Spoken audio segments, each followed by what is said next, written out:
Welcome, listeners, to a night of mystery, suspense, sci-fi, and romance.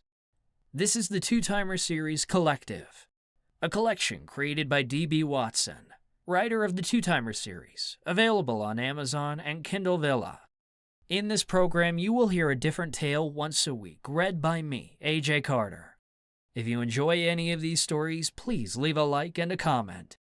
If you'd like a story and want to read more, leave a comment and DB might grant your wish. They would love to hear from you.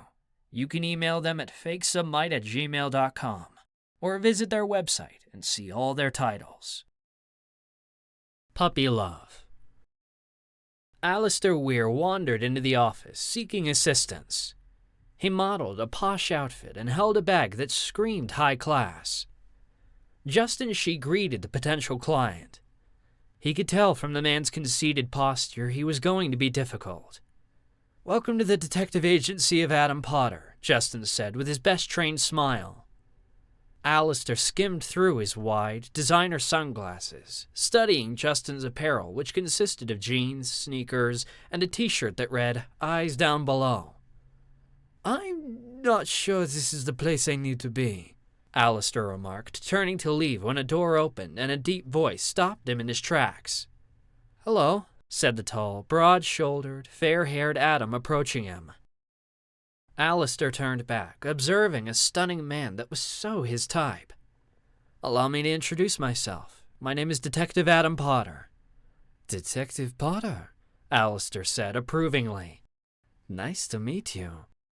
Alistair held out his hand with his palm down. Justin suppressed a smirk. Adam never dropped his composure. He took Alistair's offer and planted a small kiss on the back of his hand. "Well," Alistair said, aghast. "I'm impressed with your chivalry, Detective. So few men like you anymore." "Thank you. How can I help you, Mr.?" Adam looked to Justin, who only shrugged his shoulders. Alistair stepped in front of Justin, blocking Adam's view of him. "Alistair Weir," he said, scanning Adam's body. Adam's smile never faltered as he held his professionalism.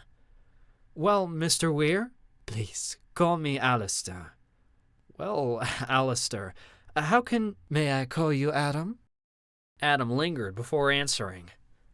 "I don't think that would be—" "Adam, I need to talk to you about a delicate, personal matter." Adam ignored Alistair, cutting him off. "Of course. Please step into my office." Adam and Justin watched as Alistair swayed past Adam, taking a seat. Justin gave Adam a farewell wave with a bright grin. Adam shook his head at his assistant before entering his office and shutting the door. Adam took his seat behind his desk, catching the eye of the charming man. "Can I offer you a beverage, Alistair?" As the words left Adam's mouth, Alistair broke down weeping. Adam grabbed a box of tissues from his desk drawer, offering the frantic man some, only for Alistair to snatch the box out of his hand, yanking out 3 tissues and pressing them to his mouth and nose. "Please try and calm down. Tell me how I can help you." Alistair choked back his tears as he collected himself. "It's my baby." "Your baby?" Adam asked, confused. "Yes." Alistair stopped dabbing his eyes with the tissue to open his stylish, bling-covered cell phone, showing Adam a photo. "This is a picture of me and my toot sweet." Adam gazed at a photo of Alistair holding a small, white fluffy dog. "Your baby is a dog?" "Yes. I took that last weekend when we were at a getaway in the islands. He was so happy there," he said, turning the phone back and touching the screen. "What happened to Toot Sweet?" "He was kidnapped. My dog walker told me 2 men wearing masks snatched my baby from her arms and shoved her to the ground. She barely escaped injury." "Where did it happen?" "The path near the dog park." "Did you call the police?" "To have the media find out, they would have a field day." "So, no. Do you think your dog walker lied and Toot Sweet ran away?" "Never!" he screeched, jumping to his feet. "She's the only one I trust with my baby." Adam rose his palms to calm Alistair. "Okay, do you know of anyone who would take him?" "Yes, my scumbag ex. He wants to hurt me." Over a breakup? Not just any breakup. Alistair rose and walked over to the window in a dramatic fashion. You see, we were married, but I grew out of love for him, so I filed for divorce. The court had to divide our possessions. You both own the dog? No, Toot Sweet was mine coming into the relationship, but my ex told the judge he was in love with him as much, if not more, than me, which of course was a lie, Alistair declared, returning to his seat. Do you have any proof he took him? He called me asking to visit Toot Sweet the same day he went missing. What's your ex-husband's name? I just called him Moron. Adam had to suppress a chuckle. I'll need to do some research. Grand. Alistair reached into his bag, extracting a small case, which he opened, and removed a business card, handing it to Adam. This is my private number and address where you can find me. I'll see you in an hour. An hour? But we could do the research here. You should see where Toot Sweet lives. Well, I suppose we could come by. Really? I'll need my assistant to help take notes. Your assistant? Oh, you mean the one out there? Alistair waved his hand as if swapping something from view. Yes. Fine, if you must. But in an hour, I have another appointment. Alistair rose and left the office, heading for the exit. Just a moment, Adam called, rushing to follow. Alistair pivoted and smiled. Yes, Adam? Adam sighed before answering. I never discussed my fee. Oh, that. Never fear, Adam. Your fee will be paid in full, he said, patting Adam's cheek before turning and leaving. Astonished, Adam glanced at Justin, who sat at his desk, typing on the computer. What are you doing? Adam asked. Work. You? Answered Justin. We have a case, and you're coming along. He likes you, Justin said with a smirk. He's not too fond of you. Maybe I threaten him. We're to meet him in an hour at his place. Research Alistair and his divorce. Already on it. Justin read from a file he made for the case while he and Adam sat in his Jeep across the street from the boutique, drinking coffee. Alistair Weir grew up in a working-class family, doing well in school, earning him a scholarship to a top-fashion vocational school where he learned not only the craft, but the business side as well. Justin stopped to drink some of his coffee before he continued. He met his now ex-husband after he graduated college. This building was a wedding gift to Alistair. Did they live here? No, they lived at the Duet. Go on. They were married for 4 years, then a brutal divorce. Mostly over the dog. Okay, tell me about his ex-husband. Francis Jagger is a corporate lawyer. He works for a pharmaceutical company. If the stories are true, they met at a friend's wedding. They must have confirmed it. There's no record that either Alistair or Francis said where they met. It's hearsay. Maybe they wanted their lives private. Well, they were open about their separation. Claims of abuse and grand larceny on both sides. They had to bring in a mediator. Did Alistair win custody of Toot Sweet? Actually, no. The court papers state that they have joint custody. Adam dropped his head back, bumping it against his headrest. Great. I hope he's holding up his end of the custody case. Adam, you should drop this case. It's crazy to get between a battling couple. You could be right, but I agreed to come, so let's see where this leads. They exited the car and walked over to the boutique, finding it closed. Adam moved to a side door and rang the bell. Hello? Chimed Alistair's voice. Hello, this is Detective Potter. The buzzer rang, unlocking the door. Adam opened it and allowed Justin to enter first. They climbed the 3 flights towards the top, admiring the various paintings of dogs that hung on the walls. I wonder if he knows he's a narcissist, Justin asked. Be nice, Adam corrected. I call it as I see it. He's not all that bad. You like it when he calls you by your first name? I didn't say that, but if it relaxes him, then I'm all for it. I like the way you talk, Adam. The seductive voice startled both men, causing them to spin around. Alistair stood behind them, displaying a cheeky grin. Mr. Weir? Adam said, stunned, not seeing how he came up behind them without them hearing him. No, Adam, he said, stepping around the detective and stopping beside him. Remember? Alistair, he corrected. Adam collected himself while he smiled at his client. Alistair, of course. Please, after you, he said, allowing Alistair to take the lead. Such a gentleman. Why aren't there more men like you? Alistair stated again while he moved past him. When his viewpoint landed on Justin, his eyes told something else. Justin came across narcissistic men and was always on the receiving end. His father was one, and he hated his mother for staying with him.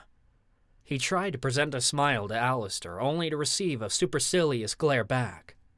Alistair led them up the remaining steps to a landing with a single door. He foraged through his bag in search of his door key when a small vial fell out. Justin caught it in one hand and held it up to return it, noticing a white powder inside. He was aware of what it was as Alistair turned to him. "You dropped this," Justin said with a smirk. Alistair snatched the item out of Justin's hand, scratching the blonde's finger with his manicured nails. "Hey!" Justin said, seeing a bloodline from the cut. Adam stepped in front of Justin while Alistair gave his assistant an icy stare. Alistair's expression changed when Adam came into view. Without taking his eyes off Adam, he removed the single door key with a dozen different charms hanging from it. "Here it is," he said gleefully. "Adam, dear, do you mind opening my door?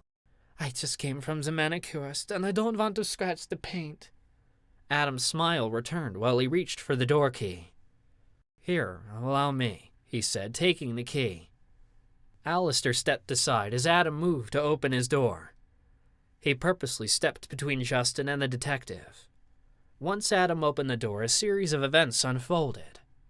Alistair jerked back into Justin, who almost fell down the stairs, then lunged forward into Adam's back, pushing him into the apartment. Before Justin could right himself, the door slammed closed. Alistair ramming into Adam threw him off balance. He never figured the slender man would be able to push him. He turned to see Alistair leaning against the door. "What's going on?" Adam demanded. Alistair turned and gave a menacing smirk at the detective. "I feel more comfortable with just the two of us."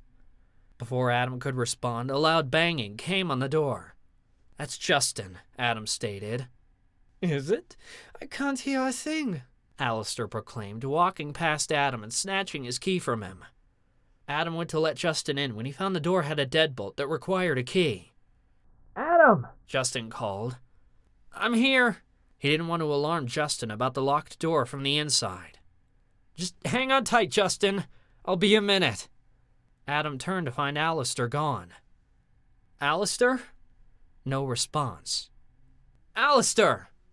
"Just a minute, detective," Alistair called from another room. "Please, make yourself comfortable." Adam sighed his frustration as he rubbed his neck, scanning the room. He stepped through two wooden panel doors with colorful tinted glass, entering a chic living room with a fireplace. Adam examined the room, seeing a private walk-in kitchen with a table for two. Dangling bejewels hung from a doorframe to a corridor Adam suspected led to the bedroom. He looked around for where Toot Sweet slept. He saw a few chew toys in a wicker basket near a lounge chair. In the kitchen, he saw a mat on the floor by the window with a double food bowl. "Can I fix you a drink, Adam?" Alistair's voice startled Adam, who turned to see him wearing a silk dressing gown with his hair down. "Mr. Weir." "Alistair," he corrected, wagging his finger. Adam tried to tell him that it was inappropriate to be so formal with a client when Alistair lunged at him. Justin scrunched his face at the shut door and wanted to kick the frame. He started to sit down to wait when he heard a crash inside. He rushed back to the door, banging on it. "Adam, is everything all right?" he shouted. More smashing came. Justin pulled out his cell to call the police when he was interrupted. "Excuse me?" said a meek female voice from a flight below. Justin turned and saw a 20-something female and what she was holding. "Hello," Justin said to a woman about his age whose red hair was tied in a crooked ponytail. Her coat was open, showing her fur-covered dress and knee-high boots. She held a small white dog that stared at him. Hey, is Alistair not home? She asked. Yeah, he's home. Who's that? Justin pointed, knowing the answer. Oh, this is one of Alistair's pride and joy, she said, scratching the dog's head and back. Justin petted the panting dog, who enjoyed the attention. I thought as much. I bet his daddy can't wait to see him. Adam struggled with the clinging Alistair with his arms around his neck and one leg up and around Adam's hip. Alistair, he said, face to face with his client. Alistair's grip was firm and valid. He smiled at Adam with fortitude and yearning. His passion was calm and candid. Adam, I know you can't refute the pull between us. Pull? Alistair, there is no pull, Adam said, stunned by the slender man's strength while he tried to free himself. Oh, but there is, Adam. I'm here to show you the way. Alistair finished by kissing Adam on the tip of his nose, causing Adam to flinch. Fine, Alistair, if this is how you want to play it. Play away, detective, Alistair smirked. Adam hated aggressive men. He managed to break free of Alistair's grip, only for the vain man to advance on him again. Adam's back slammed against the front door as Alistair tried to kiss him once more when a knock came on the door. Both men froze when they heard a female's voice. Alistair, are you all right? April? Alistair said. Hey, Alistair, called Justin. Toot Sweet misses his daddy. Alistair stepped back from Adam, who kept his guard up. Adam noticed a change in Alistair when the supercilious man shoved Adam aside and opened the door. Justin stood holding the small dog and smiling at Alistair. Alistair glanced from his loving pet to the female. April, he said, I told you 2 hours. Sorry, my appointment was moved up. Alistair looked at Justin, who held his dog out of reach. Alistair took a deep breath, releasing it to soothe himself. May I have my dog, please? He said through gritted teeth. Look who's being polite, Justin said. He looked over his shoulder into the apartment. You all right, Adam? He called. Yeah, I'm fine, Adam called back, striding into view. Justin returned his attention to Alistair. Step aside, he ordered.